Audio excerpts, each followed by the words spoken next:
Olá pessoal, tudo bem? Bom dia, boa tarde, boa noite. Começando o nosso podcast, trazendo um pouquinho sobre o mundo financeiro para você. É um mundo que a gente gosta de falar porque influencia uma família inteira, uma vida inteira, né, Adam? Antes de mais nada, bom dia, boa tarde, boa noite para você também. Boa noite, boa tarde, bom dia. Agora ele inverteu. Deixa eu só em off aqui agora, em off, tá? A gente já fez esse bom dia, boa tarde, boa noite só hoje, umas 4 vezes. Aí cada hora ele fala de um jeito. Agora dessa vez tá indo, tá? É muita inovação, né, Lúcio? Vamos inovar. Tá certo, Se reinventando. Sempre, né? Sempre, sempre. Ô, Adam, falando um pouquinho sobre o mundo financeiro, hoje a gente vê, a gente destaca, né, que não tá fácil para ninguém, né? Não tá Sim. fácil para ninguém. E como você vê esse mundo, né, que nós estamos vivenciando hoje aí, muitas pessoas endividadas, mais de 80% da população brasileira endividada, como você vê essa questão? Como é que eu poderia começar? Vou tentar começar do início, né, É, para a gente depois manter a linha de raciocínio. O impacto, né, de uma família estar endividada, dependendo da taxa de juro que a nossa economia vai praticar, ele rouba bastante da renda da pessoa, né? Suponhamos que a pessoa esteja endividada em R$ 10.000, pagando uma taxa de juro de 3%, né? Aquilo ali já vai acabar levando R$ 300 daquela família por mês. Então, se é uma família que tem uma renda de R$ 3.000, quer dizer, 10% da receita da família vai ficar só em juro. Então, esse é um tema bastante importante. Então, hoje a gente vai abordar finanças de uma maneira geral, né? E esse tema é muito legal, porque quando eu estava começando a trabalhar, né, começando abrir meu conhecimento para o público, né, através da Resultados SA, eu fui procurar alguns termos para colocar na minha bio do Instagram, tentando, né, encontrar uma pessoa que entendesse de finanças como ela é intitulada. E eu encontrei um termo que eu utilizo bastante, que eu acho que é bem adequado assim, para minha pessoa, que é financista. Né? Financista é uma pessoa que entende, que tem um conhecimento bastante amplo de finanças. Então, é esse o tema que a gente vai estar falando hoje. Mas, Adam, eu estava, né, pensando enquanto você estava falando, e hoje também eu tive a oportunidade de ler um pouquinho sobre isso, né, do mundo como está hoje, principalmente no Brasil, né, 80% das pessoas endividadas. A diferença, primeira pergunta, das pessoas endividadas e pessoas que estão devendo, ou é a mesma coisa, a mesma situação? Aí essa questão da terminologia, né, do termo que se usa, é um pouco complexo, que depende do entendimento de cada um, né? Mas se a pessoa ela está endividada, mas ela está conseguindo pagar a dívida, é uma situação, né? Então ela está pagando juro, mas ela provavelmente não está pagando multa, não está ainda com o nome sujo, não está com o crédito travado, nem nada disso. Agora, quando a pessoa está endividada e ela se torna inadimplente, aí ela entra num problema muito mais sério, né? Por quê? Porque daí, literalmente, as portas se fecham para ela, né? Afinal de contas, o que a gente tem de mais valioso é o nosso nome, Sem né? dúvida. E abrindo um parêntese, né, nessa questão, a questão de você...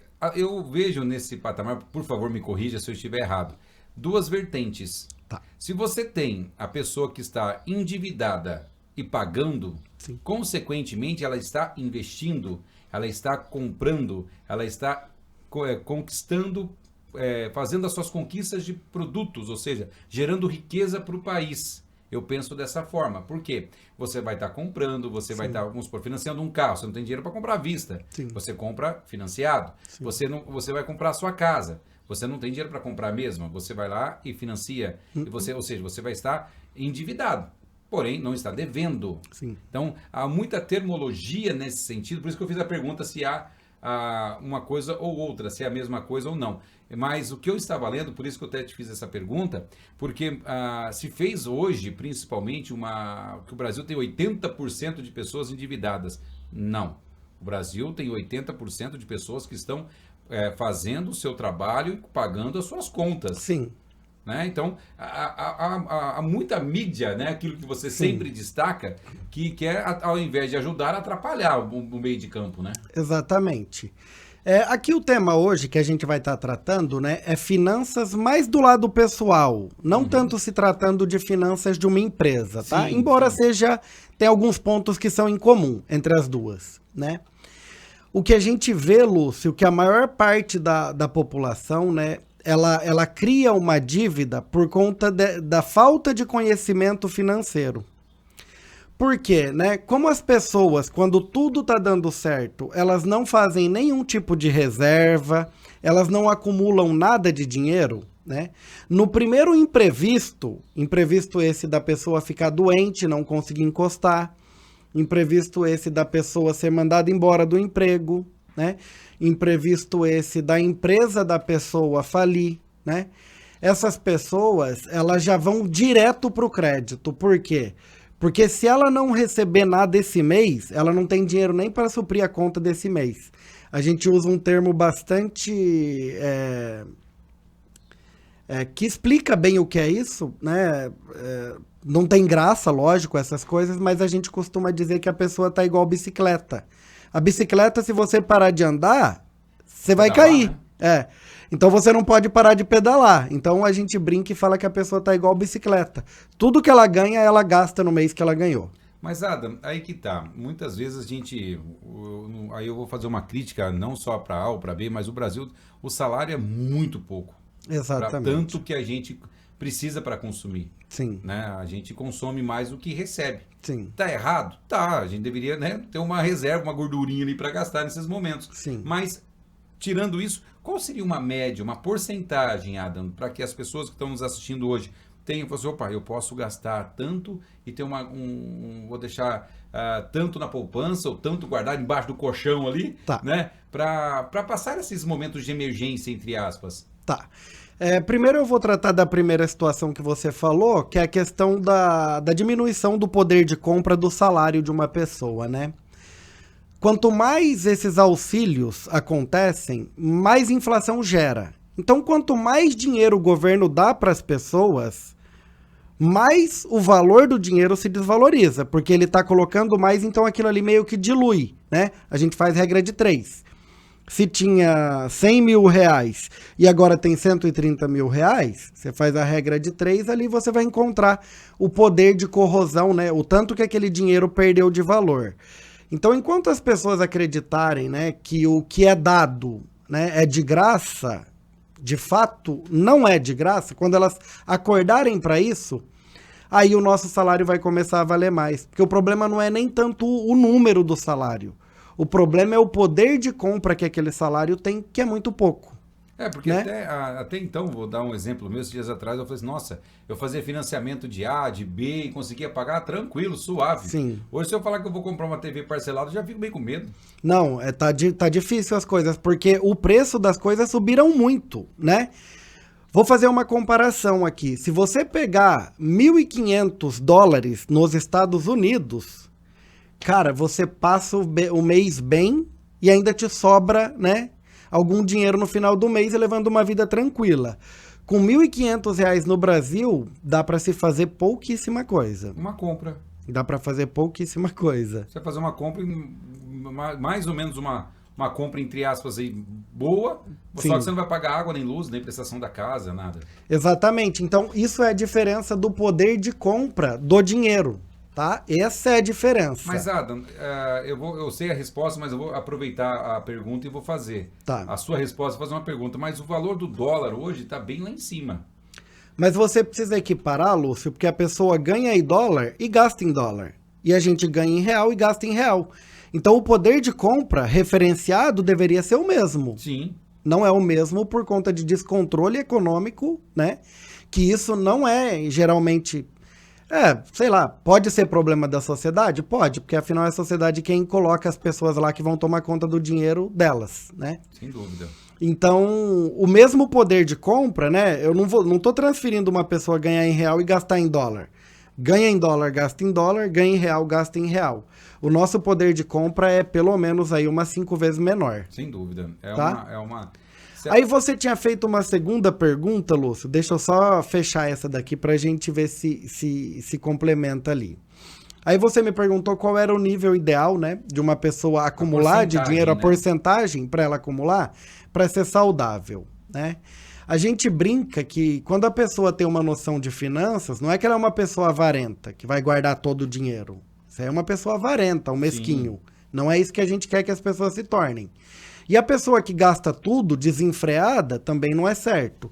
Então, o nível que a gente calcula que seja saudável de acumulação é entre 10% e 30% do valor que você ganha, tá? Eventualmente, se a pessoa ganhar 10 mil, né, é mais fácil viver com 7 mil do que se ela ganhar 1.500 e viver só com 1.000, Sim. Tá?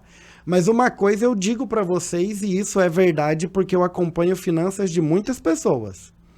A pessoa que ganha R$1.000, ela conseguiria levar uma vida praticamente igual com R$900. É. Se a pessoa ganha 1.500 e ela pegar 1.350 para viver, basicamente não vai mudar muito. Não vai mudar muito, tá? E a pessoa que ganha R$1.500, é lógico que para ela é mais difícil, mas todo mundo tem essa vontade de gastar dinheiro. É incrível, né? Quando a gente ganha pouco, a gente tem uma vontade menor de gastar. Quando a gente ganha mais, a gente tem uma vontade maior de gastar. Então, tanto para o pobre quanto para o rico, né? Não estou falando do rico, mas assim, uma classe média, ambos têm muita dificuldade em não gastar o dinheiro. Porque a gente é bombardeado com propaganda, com todas essas coisas que estimulam muito a gente a consumir produtos e serviços. Mas aí, no caso, vem essa questão que a gente sempre está batendo dentro do nosso podcast, que é a educação financeira, né? Independentemente de qual classe você é. Exatamente. Né? A importância de você estar fazendo a sua educação financeira, que é muito importante e saudável, né? Às vezes a gente encontra uma pessoa que ganha R$3.000 e que poupa R$300, R$600 por mês, e a gente às vezes encontra uma pessoa que ganha R$5.500 líquido e não poupa nada. E até pode estar endividada no cartão, como foi caso de algumas pessoas que já me procuraram. É lógico e óbvio que eu não vou falar nome de ninguém, mas isso é coisa que acontece, tá, gente? Não é mágico. Todo mundo tem problema. Sim. Não é a vida minha que é difícil e a sua que é fácil. Primeiro que isso aí é um pouco da questão de como a gente olha para a vida, tá? E outro que é uma questão de escolhas. Tanto a pessoa que ganha mais quanto a pessoa que ganha menos, ela vai ter que optar por investir parte do dinheiro dela no futuro, para ter um futuro melhor do que o presente. Só para aprofundar um pouquinho mais esse tema, Adam, esses dias atrás eu falei sobre o nosso canal, né? Colocou no nosso canal já. Nosso canal, Lúcio, concordo. E falando um pouquinho de finanças e tal, e ele falou, eu vou assistir. E assistiu, né? E veio falar comigo e falou assim, Lúcio, uma coisa que... Aí você vê, parece que vai encaixando as coisas, né? Falando com ele falou assim, rapaz, eu ganho menos que a minha esposa. Olha para você, é uma coisa assim, até interessante. Eu ganho menos que a minha esposa. Se eu chegar para ela hoje e pedir R$1, ela não tem. E a minha conta bancária está indo bem. Você está entendendo? O que acontece? Mas como assim? Eu falei, não, aí ele me explicou. Falou, eu pago as contas, tudo que eu compro à vista, não compro parcelado, tudo que eu vai comprar, compro à vista. E você tem vamos supor, se eu posso, compro, se não posso, não compro, deixo para o próximo mês para comprar. Exato. Eu fiquei pensando naquilo, falei, gente, mas tem um fundo de razão. Sim. Aí foi por quê? Falei, esses dias atrás eu fui comprar um tênis. Ele falando para mim, fui comprar um tênis. Falei, tá, tênis, R$280. E à vista, quanto que é? À vista eu paguei 230. R$50 de desconto. Nossa, excelente. Entendeu? O poder de compra numa vista é mais fácil. Aí cai naquela questão, se você conseguir ter uma educação financeira, é muito bom. Sim.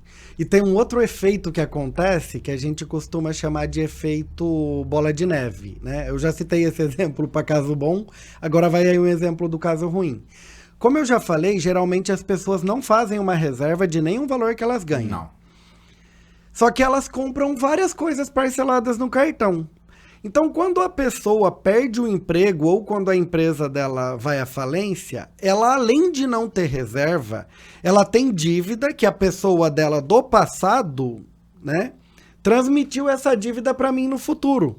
Eu não vou pagar isso aqui hoje não, deixa que o Adam lá, daqui um ano, pague essa dívida para mim.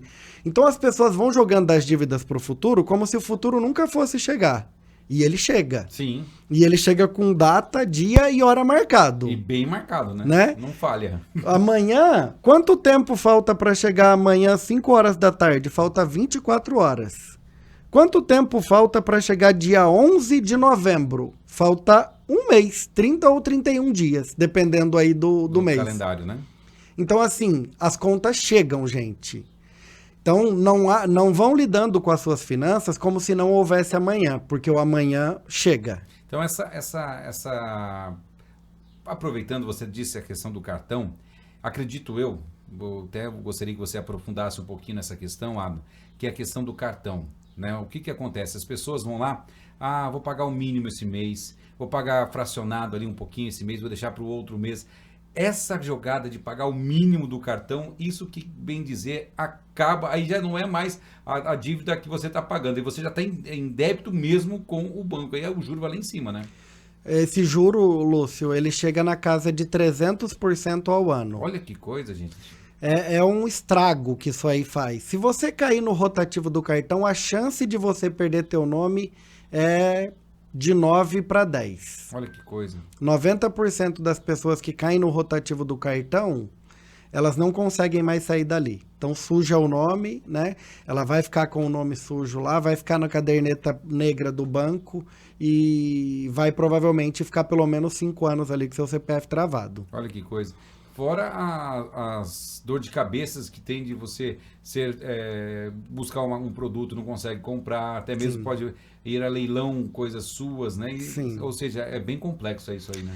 O ser humano ele tem o hábito de pensar que o dinheiro, que problema financeiro se resolve com dinheiro. E não é desse jeito, porque o que acontece? Se eu tenho um problema financeiro e tenho uma dívida de 10 mil reais no meu cartão, e eu faço um empréstimo no banco e pago esses 10 mil, né? E eu não fizer nada, eu não vou conseguir pagar essa dívida, né? Vamos supor que você não tenha dívida, tá? Suponhamos que você não tenha dívida. E aí você pega 5 mil reais emprestado no banco. E você pega aquele dinheiro e gasta. E não investe, não tenta ganhar mais dinheiro com aquele dinheiro. O que você vai acontecer? Vai chegar uma hora que você vai ter que pagar aqueles 5 mil.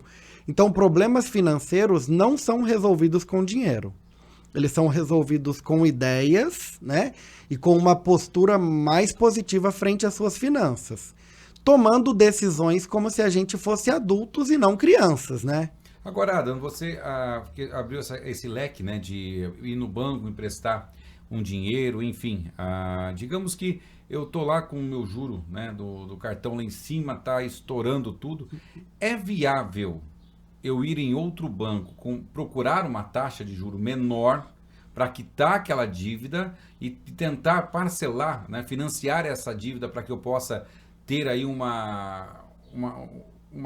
fôlego para que eu possa sair do meu nome sujo? Ótima colocação, Lúcio. Isso é muito importante. E é por isso que é tão importante você resolver o problema das suas finanças antes do teu nome travar. Porque depois que o teu nome travou, você não consegue mais negociar. Enquanto o teu CPF está limpo, você está pagando as parcelas em dia, você consegue procurar outro banco, procurar um crédito diferente, né? Para você encontrar a melhor solução para resolver aquele problema. Porque se você está pagando ali um juro do cartão de 10% sobre uma dívida de R$1.000, né? Você está pagando de juro R$100 por mês. Olha. Tá? Isso é uma dívida de milão. Se for uma dívida de 5 mil, vai dar R$500 por mês. Olha o tamanho do fumo já cedo, né? E aí, se você liga num outro banco, né? Quem não tem muita experiência de crédito, é provável que consiga um crédito por uns 4, 3,5% ao mês. Mas se você estava pagando, né, 10% e agora você está pagando só 3,5%, Entre aspas, todo lucro. você economizou 6,5% de juro. A cada R$100, você economizou R$65 de juro, né? 65 vezes 5, fazendo conta aqui de padaria, R$325 de economia por mês. Olha que coisa. Então, são cálculos, né, que muitas vezes as pessoas acabam não fazendo acabam não se atentando, né, Sim. para resolver o problema que, entre aspas, é simples, na hora que com a cabeça quente se torna tudo mais complexo, né? Não, se você não resolver o problema antes dele chegar ali no desfecho final, né? Agora você não tem mais tempo. Muitas vezes eu brinco com meus clientes que eu falo, o problema de hoje, né? Geralmente é o problema de ontem que você não resolveu. E agora ele tá ali, agora não tem mais o que fazer, né? Então, quando a gente trata de finanças, a gente utiliza uma ferramenta que chama fluxo de caixa, né? O fluxo de caixa, ele tenta prever todas as receitas que você terá no próximo mês ou no próximo ano, e ele, do outro lado, coloca as despesas que você terá no próximo ano. Então, batendo um olho ali, você já consegue ver se a conta vai fechar no longo prazo ou não. Eventualmente, se você está gastando mais do que você ganha, uma hora vai estourar, não tem jeito, né? E cuidado, porque tentar ganhar mais dinheiro pode ser uma armadilha. Porque ganhando mais dinheiro, você vai querer gastar mais dinheiro. Então é mais importante você organizar suas finanças enquanto você tá ganhando pouco, já ter uma postura, já ter, assim, uma doutrina, né? Sei lá, doutrina acho que é uma palavra muito forte, mas ter, assim, um certo compromisso com o teu dinheiro. 10% de todo o dinheiro que eu pegar na mão eu vou guardar para mim. Então, aquilo ali, querendo ou não, pessoa hoje aí que tem uma família de uma renda média aí de uns 3 mil reais por mês, né? Se for um casal, os dois trabalharem, já vai dar isso aí no mínimo, né? Porque como o salário mínimo é muito defasado, a maioria das pessoas, conforme vai crescendo no trabalho, vai ganhando mais do que um salário. Então, se essas pessoas economizassem 10% de tudo que elas giram, né? Elas receberiam ao longo de um ano 36 mil reais, Lúcio.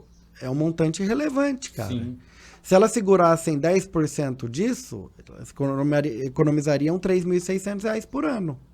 Já é um dinheirinho razoável. E parece uma mágica, porque a hora que a pessoa começa a juntar dinheiro, parece que ela pega um afeto por aquele dinheirinho ali, que aquilo ali começa a trazer mais dinheirinho, né? Sim. E ela começa a se empolgar com aquilo, daí a hora que aplica é outros 500, a gente até pode falar um pouquinho mais à frente. Mas a vontade que ela tem de juntar dinheiro tendo um pouquinho é muito maior do que o primeiro passo, né? O primeiro degrau sempre é altíssimo. Muito alto, né? Os outros são bem mais baixos. Agora, não sei se você quer ir nessa linha que você acabou de destacar, Dan, Pode puxar para o lado que você quiser, mas meu eu irmão. queria perguntar em relação... A gente está falando da pessoa física, né? Sim. A pessoa jurídica, né? Você olha para a pessoa que tem seu CNPJ, o comerciante, que está ali pensando em que eu vou fazer para o mês que vem, né? O que eu vou pagar a conta para o mês que vem. Porque a pessoa vai lá, compra no cheque para 30, 90, 60, 170 dias, 180 dias, enfim. Na hora que a pessoa passa o cheque lá, não sabe nem para onde que o mês que vai. Na hora que vê, tá chegando o boleto ali, meu Deus do céu, tem que pagar isso aqui. Aí cai o cheque, aquela coisa toda.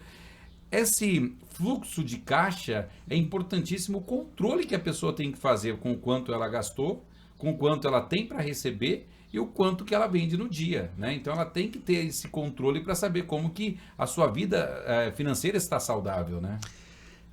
Assim, puxando um pouquinho pro lado do negócio, né, Lúcio? Acho que a primeira coisa que é muito importante a gente comentar é que as pessoas acham que a vida delas e a vida da empresa delas é uma vida só. Não é. São duas vidas, né? São 2 salários? São 2 salários. A empresa tem o dinheiro da empresa, mesmo que seja uma empresa só sua. A empresa tem o dinheiro dela e você tem o seu, né? Porque uma empresa, né, ela tem a capacidade de te gerar dinheiro, Sim. né? De te gerar receita. E você tem a capacidade de te gerar receita? No seu trabalho. Se você vender no seu trabalho, sim, né? Uhum. Então, às vezes, a pessoa tá ali com aquela empresa e tá tudo embolado, a finança pessoal com as finanças da empresa, aquele rolo. E a pessoa fala assim, nossa, o meu negócio é horrível, pensa numa empresa ruim que eu tenho. E a hora que você tira a retirada do sócio, né? O sócio, na verdade, é o proprietário, se a empresa for de uma pessoa só. A hora que você tira a retirada do proprietário da empresa, do número dela, ela se torna uma empresa altamente lucrativa. Então, o que a gente pode entender? Que a empresa é boa, a empresa não é ruim. O problema é a retirada do sócio que não está conivente com o tamanho da empresa, não está fazendo sentido aquilo ali. Então, a gente tem que tentar segurar a vontade de gastar, Porque a gente vê dinheiro, a gente quer gastar dinheiro. Porque, Ada, mas aí que entra uma pergunta em relação às pessoas que estão nos assistindo agora. Digamos, a sua empresa, vamos colocar lá, deu 25, 30 mil no mês, Certo. né? Você faz uma porcentagem de retirada. Sim. Ou você faz um salário fixo? Como que seria o mais correto disso? Porque, vamos supor, a pessoa trabalhou, ela tem direito ali de retirar, a fazer a sua retirada para não virar essa bagunça, Sim. Né? Seria o mais correto uma porcentagem ou ela estipular? Por exemplo, eu tirei de 30, eu vou tirar 5 mil. Se eu vender 20, eu vou tirar 5 mil da mesma forma. Qual que seria o mais correto disso tudo? Lúcio, as pessoas que têm sucesso financeiro, elas geralmente olham para a vida num horizonte mais longo, tá? Elas não olham muito o mês. Uhum. Elas preferem analisar os anos ou as décadas. Então, o que eu aconselho para as pessoas é o seguinte: você coloque um prolabore, um salário para você que é o empresário, dono da empresa, fixo, tá? E aí o que você faz? A hora que você fechar um ano de resultado da empresa, você pega uma participação do lucro da empresa. Uhum. Então você poderia ter um salário de, sei lá, nesse exemplo de empresa aí, né? Isso aí caberia tranquilamente um salário para o empreendedor aí na casa de uns 7, 8 mil reais por mês, acredito eu. Né? Que não atrapalharia tanto o número da empresa. Teria que olhar a fundo para dizer com certeza, mas dá.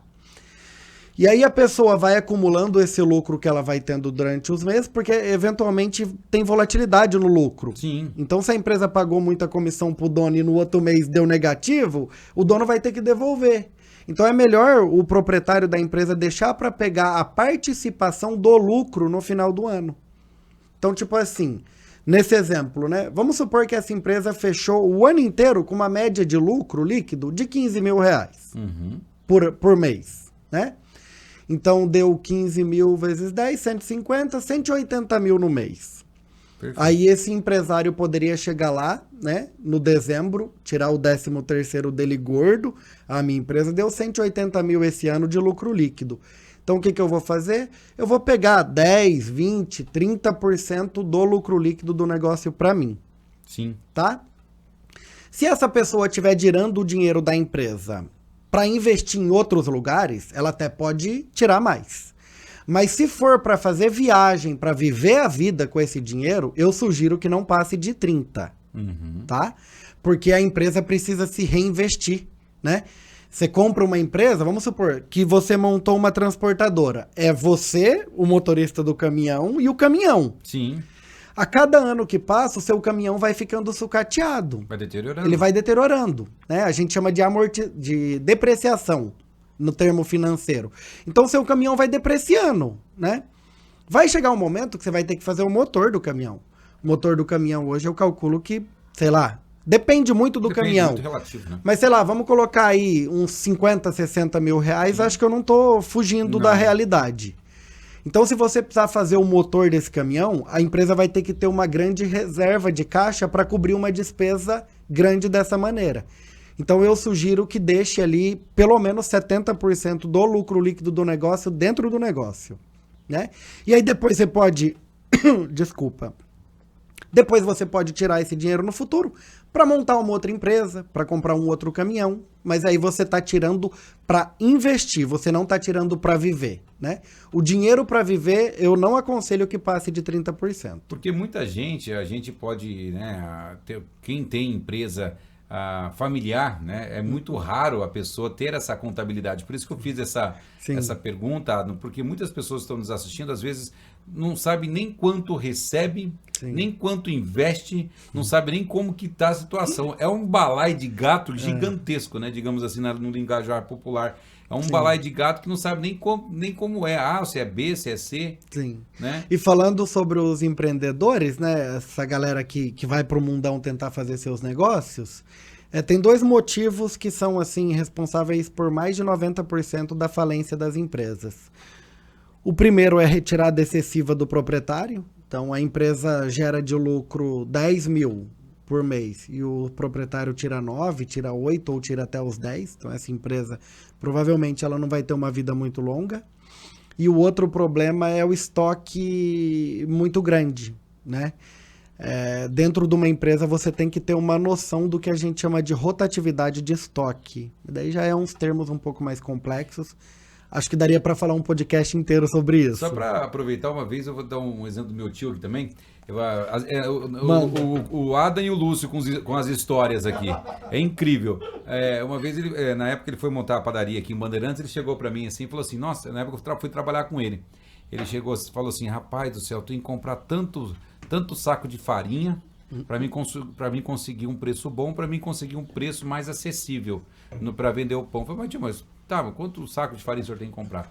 Ele falou assim, para você ter noção, a gente fala desmanchar o saco de farinha, né? O saco de farinha tem 25 quilos. Assim, eu vou desmanchar em torno de 2 ou 3 sacos por dia fazendo produtos na padaria, tá? Então eu vou ter que comprar, para mim, digamos assim, 100 sacos no mês para fazer a padaria rodar. Só que eu tenho que comprar 1000 sacos de farinha para mim ter um volume de preço de compra acessível. Sim. Ele falou assim, mas tio, o senhor vai ficar 3 meses sem comprar farinha. 3 meses? O caminhão tinha 3 mil sacos de farinha? Sim. Ele falou, mas é verdade.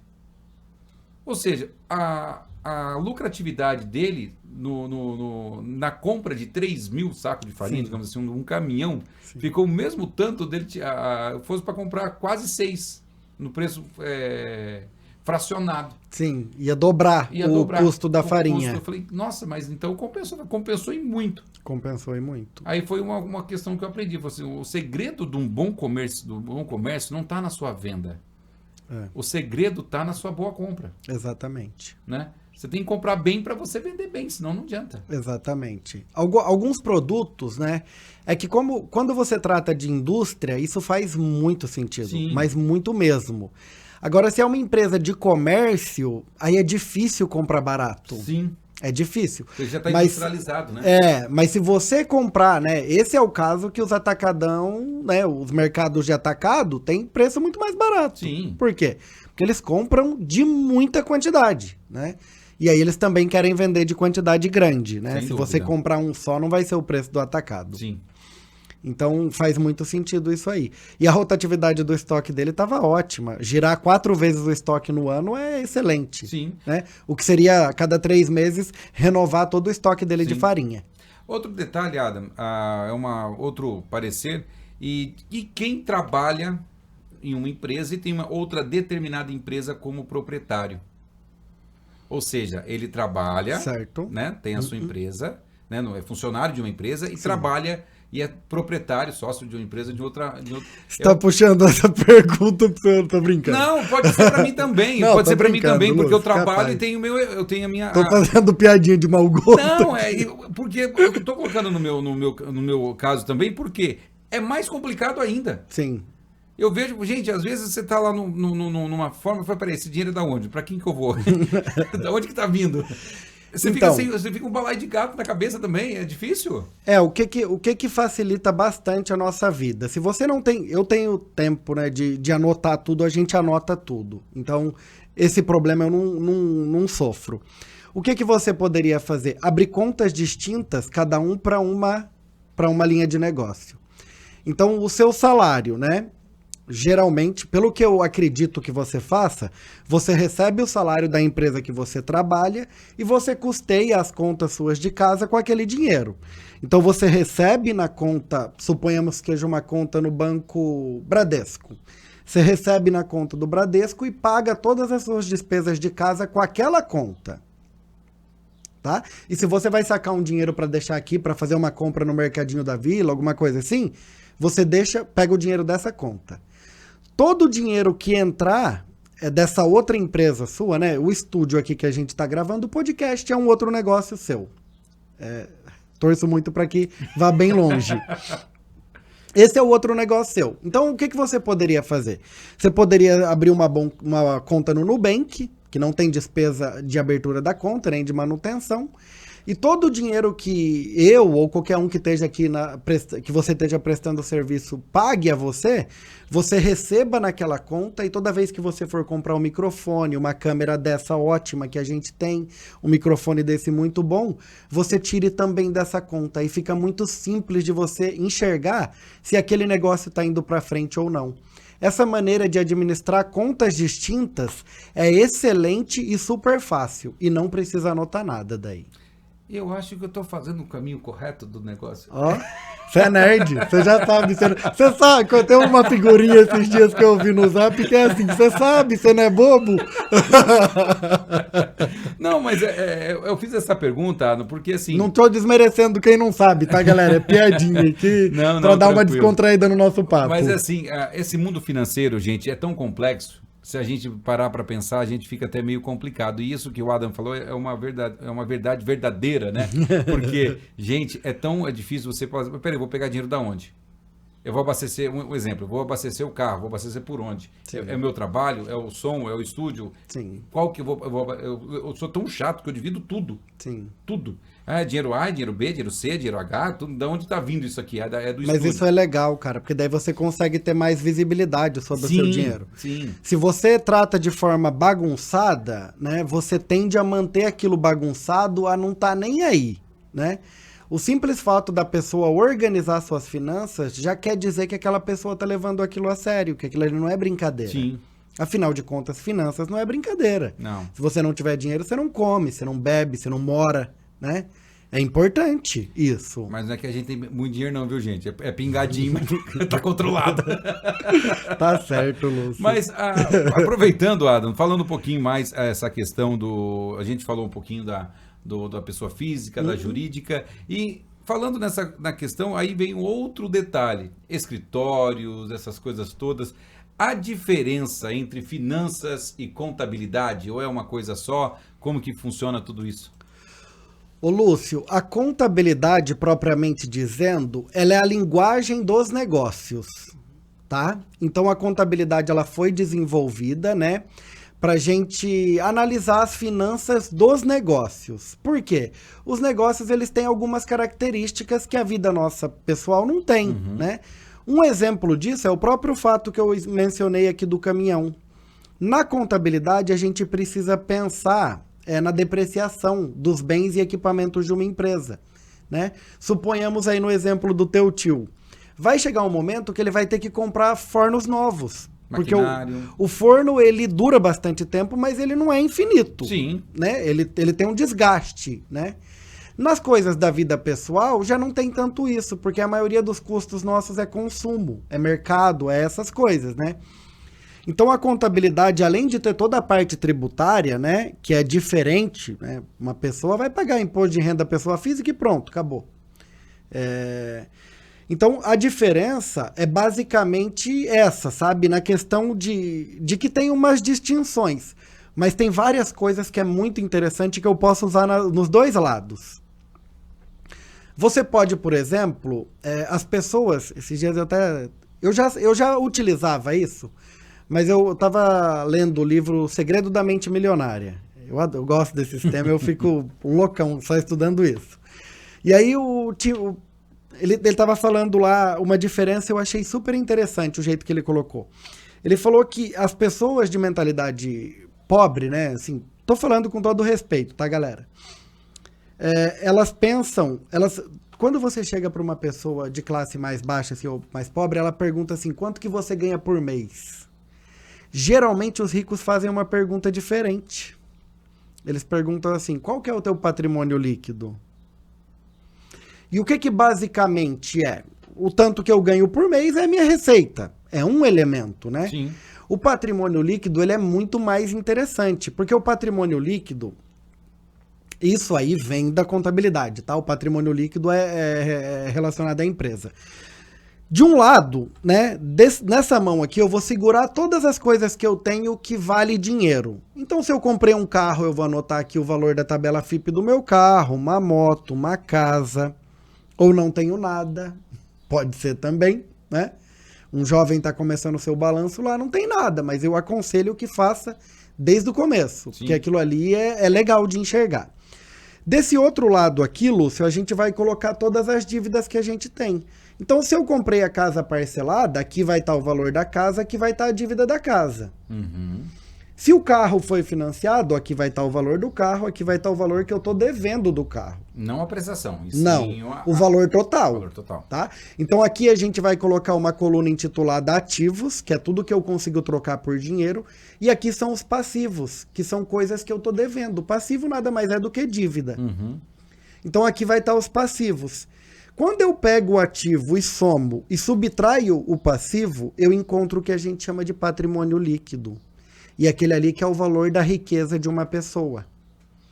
Então, às vezes o cara tá lá, aí você consegue explicar o porquê tem gente andando de carro zero fudido e tem o outro cara que anda com um carrinho simples e tá bem pra caramba financeiramente, porque às vezes o cara tá com um carrão, mas tá inteiro financiado. E o outro lá que tá com um carrinho de 10, 15 conto, tá pago o carro. Tá de boa. O cara tem um terreno pago, o cara tem a casinha que ele mora, né? Então, assim, a situação financeira dos dois é totalmente diferente.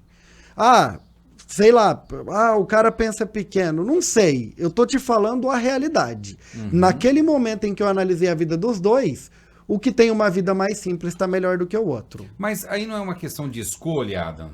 Não, só apertando um pouquinho mais. É que assim, porque Lúcio, assim, muitas vezes a pessoa quer financiar o carro, ela vai pagar o carro, né? Mas tem gente que não tem dívida nenhuma, né? Como você disse, mas alguém está pagando o financiamento, mas é a escolha de cada um. Então, vai depender. O que vai depender, né? Se eu tivesse 100 mil reais e conseguisse aplicar esse dinheiro a uma taxa de retorno de 3% ao mês, beleza. Eu com o dinheiro eu faço 3%. E quanto que eles vão cobrar no financiamento? Eles vão cobrar 2%. Eu vou fazer o financiamento. Porque eu ganho 3%, pago 2%, me sobra 1%. Então você precisa ver o quanto que você consegue ganhar com o dinheiro para definir se você vai pagar à vista ou a prazo. Para quem tem dívida, uma coisa muito interessante é você entender qual que é o seu juro médio. Você pega o valor de todas as dívidas que você tem, divide pelo tanto que você paga de juro, né? Faz ali uma conta em porcentagem, regrinha de 3, você vai encontrar qual é a taxa de juro média que você paga. E aí, quando você for fazer uma compra parcelado, você compara o juro que você paga com o juro que estão te cobrando. Aí você vai sempre no mais barato. Isso é uma aula, viu, gente, de contabilidade, de financeiro. Contabilidade, de finanças. Aqui a gente misturou um pouquinho de tudo, sim, mas é que esses elementos, eles são incomuns das duas coisas, realmente. Sim. O que eu quero dizer também, Ado, eu até te provoquei em relação a isso, que é uma escolha, porque é uma escolha que cada um faz. Muitas vezes a pessoa não tem nem conhecimento. Né? Vamos por um exemplo, né? Se você vai comprar um carro, 100 mil reais, eu posso comprar um carro de 100 mil. Se eu vou aplicar a 3 e financiar e pagar 2, é lógico que eu vou financiar. É lógico que eu vou financiar, né? Porque mas me sobra 1. Sobra 1. Então, mas são coisas que as pessoas às vezes não sabem, não tem essa, digamos assim, essa expertise, né? Sim. É mais ou menos a mesma conta que a gente faz para aluguel, né? Esses dias atrás, uma moça ligou pra gente, pra mim e pra minha esposa, pra gente olhar uma casa. A princípio ela queria vender, mas eu não estava interessado em comprar, e eu fui olhar para alugar, né? Só para vocês terem noção, galera. Ela estava pedindo 1 milhão na casa. Chuta quanto que ela estava pensando em colocar o aluguel. Não tenho a menor ideia. Cara, por uns 2.200, 2.300, eu consigo alugar uma casa de 1 milhão de reais. Olha. Se a gente for trazer isso para valores percentuais, né? Daria 0,23% ao mês. Se eu tenho um retorno na renda fixa de 1% e tô pagando 0,23% de aluguel, não faz sentido eu ter a casa. Sim. A não ser que eu tenha certeza absoluta que aquele imóvel vai se valorizar. Eu tenho um amigo meu que aconteceu a mesma coisa. Então a gente gosta dessas contas de insultar, assim. A casa se valoriza? Valoriza. Também tem toda essa questão, mas tem que ver quanto valoriza e colocar na conta. Tem uma certa pessoa que, né, não vou citar o nome como a gente nunca citou, né? Mas ele foi comprar uma casa, gostou da casa, ali no meio do Guaíra, ali naquela região ali, e perguntou quanto que é a casa. Na época era faz muito tempo atrás, 500 mil na casa. Só para você ver quanto tempo faz. Certo. 500 mil reais. Aí ele foi lá, peraí, fez uma conta básica, e quanto você quer de aluguel? É tanto. Foi lá, pegou, colocou, aplicou o dinheiro, o dinheiro dobrou a renda do aluguel, Sim. não comprou a casa, está pagando aluguel até hoje, fez um Sim. contrato longo, Sim. porcentagens ali por ano, tal, aquela coisa De toda. correção, mas tranquilo. E está até hoje lá. Acredito que já faz uns 10, 12 anos que já está no mesmo lugar. E a vantagem dele estar com o dinheiro dele aplicado de maneira certa, Lúcio, é que conforme a inflação sobe, o aluguel sobe. Só que a rentabilidade dele sobe junto. Então, quase sempre ele vai estar dobrado o aluguel. Sim. O aluguel de uma casa hoje não vai fugir de 0,30% ao mês. 0,30, gente. 1/3 de 1%. Então, muitas pessoas, essa é uma conta bacana de se fazer, que muitas vezes falam assim, vou investir em casa, em imóvel. Muitas vezes, se você saber, tem um conhecimento do mundo financeiro, você pode aplicar esse dinheiro, Sim. vai render muito mais do que alugar a casa, né? Exatamente. É óbvio que assim, eu não tenho 1 milhão parado para comprar a casa ou investir, né? Mas se eu tivesse, ainda assim, se eu tivesse esse 1 milhão, eu não compraria a casa. Aí, ó, Não compraria. Não compraria porque 1 milhão hoje me geraria uma renda de mais ou menos uns 120 mil líquido por ano. Se ela me cobrar 2.300 vezes 10 vai dar 23. Eu pagaria lá uns 29 mil reais. Me sobraria 91 mil, cara, por ano dentro do meu bolso. Olha. Se eu ficar desse jeito durante uma década, eu compro a casa dela. Ah, será que daqui uma década a casa dela vai estar valendo só 1 milhão? Sei lá. Talvez não. Ou talvez pode até depreciar. Pode até depreciar. A gente não sabe o que pode acontecer. Não, e assim, quem acha que imóvel sempre se valoriza, você tem que pegar janelas muito gigantes de tempo para você garantir que se valoriza, tá? Em períodos menores, dá para perder dinheiro com imóvel. Sim. Dá para perder. Ô Adam, algo mais que a gente vai focar nesse... A gente falou tanto, você trouxe tanta coisa aqui, eu não vou mostrar não, viu, gente? Que a gente foi numa balada bem bacana hoje aqui, porque é uma questão que eu gosto, para falar bem a verdade, Adam, de muita gente que... No mundo real, né, digamos assim, de abordar esse mundo real do financeiro, porque o que tem de pessoa que passa apertado, passa dificuldade, por não conhecer, por não saber, por não ter aí uma forma de pensar diferente. Sim. É interessante a gente trazer esses tópicos para que as pessoas entendam e aprendam também. Sim. E aí eu vou ser obrigado a vender meu peixe, né, Lúcio? Sem dúvida, sem dúvida. Isso é o melhor. Se você precisa, né? Eu gosto de estudar o tema. Talvez vocês não gostem, né? De estudar tão profundamente o tema de finanças. Eu gosto e estou disponível para ajudar vocês caso vocês precisem de alguma ajuda, tá? Esse podcast aqui é Vasco da Gama, você só gasta o tempo, né? Nas nossas consultorias, evidentemente, a gente cobra, né? Eu não posso ainda me dar o luxo de fazer só trabalho voluntário, é uma ideia para o futuro, mas eu ainda não cheguei nesse patamar. Espero um dia poder estar fazendo isso somente por gosto mesmo e por carinho. E quem está assistindo a gente aí quiser saber um pouquinho mais sobre essas aulas, sobre essa consultoria. Tem o link lá no meu perfil do Instagram, né? É Adam, com N no final, H Rocha. Vai aparecer aqui no cantinho da tá? Depois a gente vai colocar ali. E aí você tem aqueles encurtador de link ali, né? Embaixo da bio, que você clica lá, você consegue enviar um recado direto pro meu WhatsApp. Vou responder você, independente se a gente vai fechar negócio ou não, vou te atender da melhor forma possível, vou conversar com você, vou esclarecer muitas coisas mesmo antes de ser contratado. Isso é legal, viu, pessoal? E o Adam é muito atencioso, vale a pena mesmo. Eu só no bate-papo aqui, eu tô aprendendo mais do que você possa imaginar. É verdade. Agradeço, Lúcio. Que Algo bom mais, saber. Adam? Hoje é só, galera. Um beijo grande, um abraço, fiquem com Deus e até a próxima. Aproveitando o gancho do Adam, beijo do gordo. Tchau. Tchau!